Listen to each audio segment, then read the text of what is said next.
Assalamualaikum warahmatullahi wabarakatuh dan selamat pagi semua. Bertemu lagi kita pada hari ini untuk kita teruskan pembelajaran kita PDPR untuk subjek Bahasa Melayu Komunikasi. Dan tajuk kita pada hari ini ialah angsa yang bertelur emas. Okey, jadi cikgu harap semua anak murid cikgu berada dalam keadaan sedia untuk kita sama-sama belajar. Untuk hari ini, kemahiran yang kamu perlu kuasai ialah kemahiran 2.1, iaitu membaca untuk memahami makna perkataan, rangkai kata dan istilah serta maksud keseluruhan daripada pelbagai bahan serta menyampaikan maklumat tersebut. 2.1.1 membaca dengan sebutan yang betul.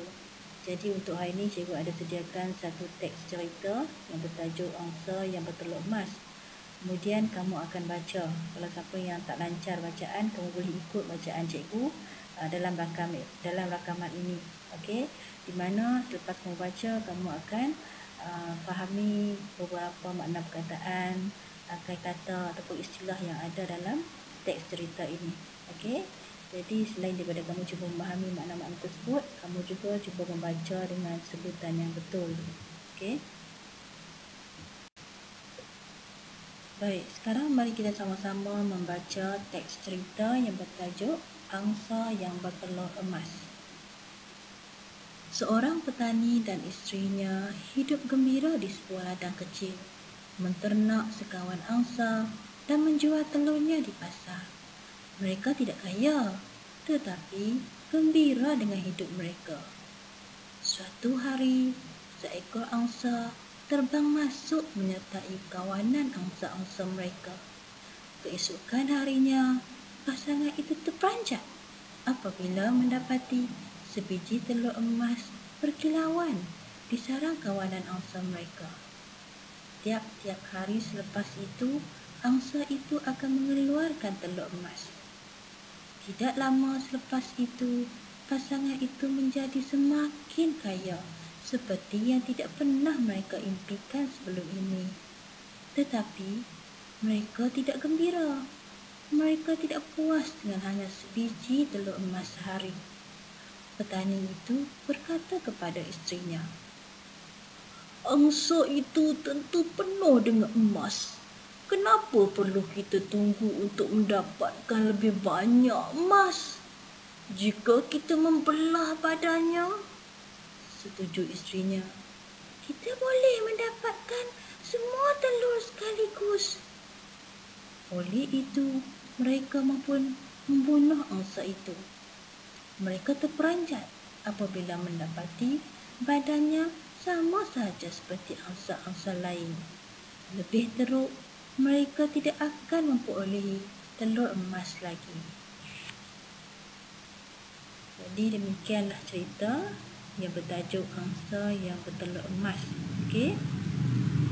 Jadi pengajaran daripada cerita tersebut ialah orang yang tamak mahukan semuanya, tetapi biasanya kerugian pula yang menimpa mereka.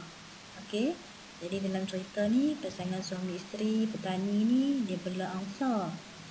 Kemudian datang seekor angsa lain masuk sekali dalam kumpulan angsa yang dibela. Kemudian angsa yang hadir tu dia bertelur setiap hari sebiji telur emas. Jadi pasangan petani ni dia rasa tamak. Dia kata, apa kata kalau dia belah perut angsa ni mesti akan dapat banyak telur emas dalam perut tu kan. Tapi sangkaan dia kata salah. Rupanya bila dah potong perut tak ada apa telur kan. Sebaliknya angsa tu yang mati. Daripada dapat sehari sebiji, akhirnya langsung tak dapat bila angsa tersebut mati. Okey. Jadi pengajarannya, orang yang tamak selalu rugi. Jadi jangan sesekali kita tamak dalam kehidupan kita. Kita terima seadanya apa yang kita ada. Jangan tamak, kalau akhirnya kita yang akan alami kerugian. Okey.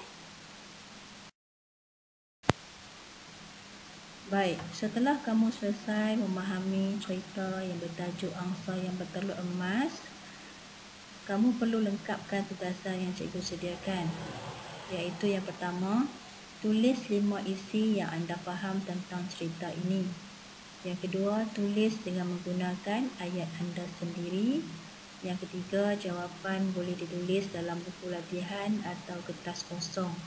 Okey, jadi ringkasnya, kamu boleh tulis jawapan kamu dalam buku latihan ataupun kertas kosong. Apa yang kamu perlu buat ialah kamu menulis semula, guna ayat kamu sendiri, kamu cerita balik apa yang kamu faham tentang cerita tadi. Okey, hanya 5 ayat. Ringkas pun tak apa. Okey. Jadi sampai kita berjumpa lagi di lain masa. Sekian dulu daripada cikgu. Terima kasih.